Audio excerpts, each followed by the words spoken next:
का फल उदय होता है तो सुख मिलता है, और जब पाप कर्म का फल उदय होता है तो दुख मिलता है। इसीलिए हर प्राणी सुख दुख भोगता हुआ आगे बढ़ रहा है। कितना भोगेंगे, इतना स्टॉक जमा है, एक एक कर्म का फल कितने कितने जन्म तक भोगना पड़ेगा। सुख और दुख इन दोनों से अलग है भगवदानंद। सुख और दुख दोनों से अलग है भगवदानंद। और हमारे बैंक में केवल सुख ही दुख वाले शुभ और अशुभ कर्म जमा है, इसलिए कोई विकल्प नहीं है। उन कर्मों को जो बैंक में जमा है उनको नष्ट कर दे, जो संचित कर्म कहते, कोई विकल्प नहीं है। एक ही केवल है नाम जप, नाम कीर्तन। अगर आप नाम जप और नाम कीर्तन के द्वारा उनको नष्ट नहीं किया तो घोर दंड देने के लिए उतावले वो खड़े हैं। कर्म पुराने खत्म नहीं हो पाएंगे, इतने जमा है कि उसमें हम करोड़ों जन्म भोगे तो भी नहीं खत्म होंगे। इसलिए बात मान लो, कोई विकल्प नहीं है, एक ही है, नाम जप करो। फिर भी तुम्हें सुनकर हताश मत हो।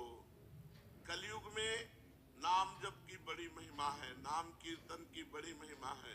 तुम्हारे करोड़ों असंख्यों जन्मों के और वर्तमान के और क्रियमाण जो आगे होंगे, इन सबके फलों को नष्ट कर देगा नाम, और अपना महामहिमा में फल प्रकाशित करेगा परमानंद। ये बहुत बढ़िया बात है।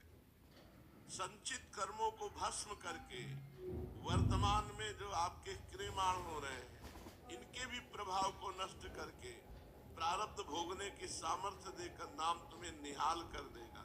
केवल नाम लो, इसलिए त्रिवार कहते केवल नाम लो।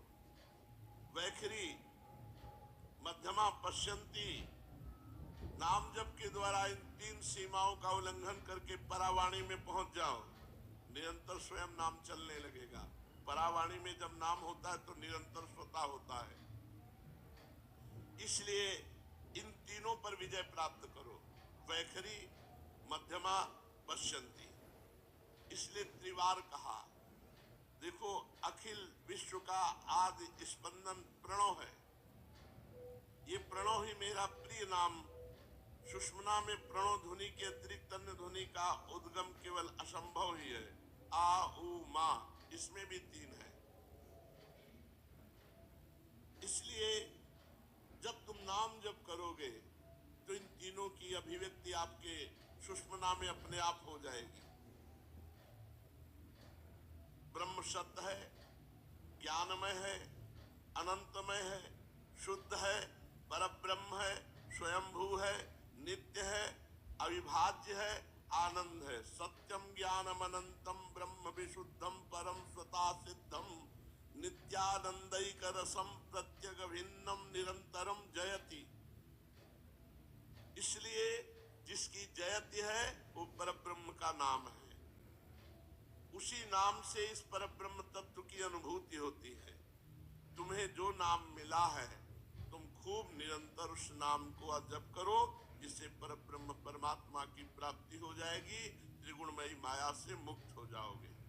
श्रीमद् भागवत महापुराण। भगवान श्री कृष्णचंद्र जी महाराज ब्रह्मचारी के धर्म का वर्णन कर रहे हैं। 4 आश्रम है, ब्रह्मचर्य, गृहस्थ, वानप्रस्थ, सन्यास।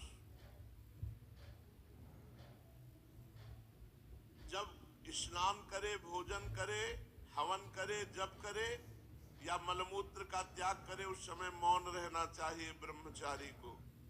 ब्रह्मचर्य का पालन करे, स्वयं तो कभी ब्रह्मचर्य का नाश न करे। यदि स्वप्न आदि में ब्रह्मचर्य नष्ट हो जाए तो प्राणायाम करके मंत्र जाप करे। ब्रह्मचारी को पवित्रता के साथ एकाग्रचित होकर के अग्नि, सूर्य, आचार्य, गौ, ब्राह्मण, गुरु, वृद्धजन और देवताओं की उपासना करनी चाहिए। त्रिकाल संध्या ब्रह्मचारी को करनी चाहिए। गुरु को मेरा ही स्वरूप समझे, कभी गुरु का तिरस्कार न करे।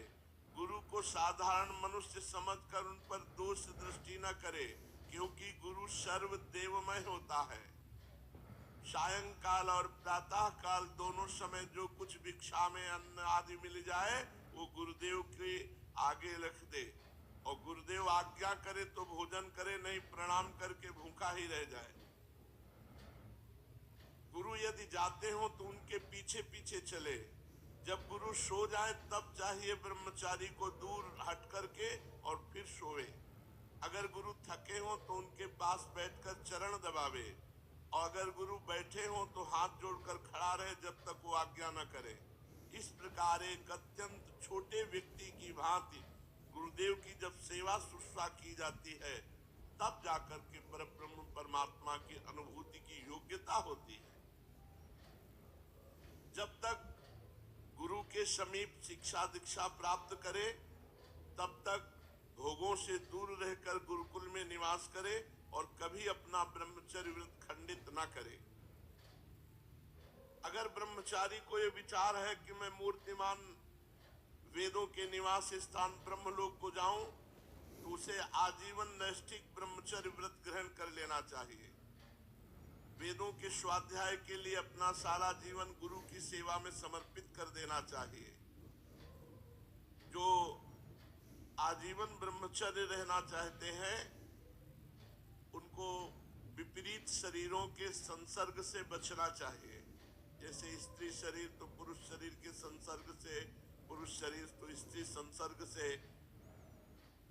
जब ब्रह्मचारी ब्रह्मचर्य रहता तो सचमुच वो ब्रह्म तेज संपन्न हो जाता है, फिर उसे कोई दबा नहीं सकता। ब्रह्म तेज से संपन्न ब्रह्मचारी को कोई भी नहीं दबा सकता, भूत प्रेत यक्ष राक्षस पिशाच कोई भी नहीं। और ब्रह्मचर्य से ही उसके सारे पाप नष्ट हो जाते हैं। ब्रह्मचारी को चाहिए कि अग्नि, गुरुदेव और शरीर के अंतर्गत मैं विराजमान हूं, मेरी उपासना से ही सेवन करे। गुरुदेव साक्षात भगवान, अग्नि साक्षात भगवान और हमारे हृदय में साक्षात भगवान, और सबके हृदय में एक ही परमात्मा विराजमान है, ऐसा भाव करें।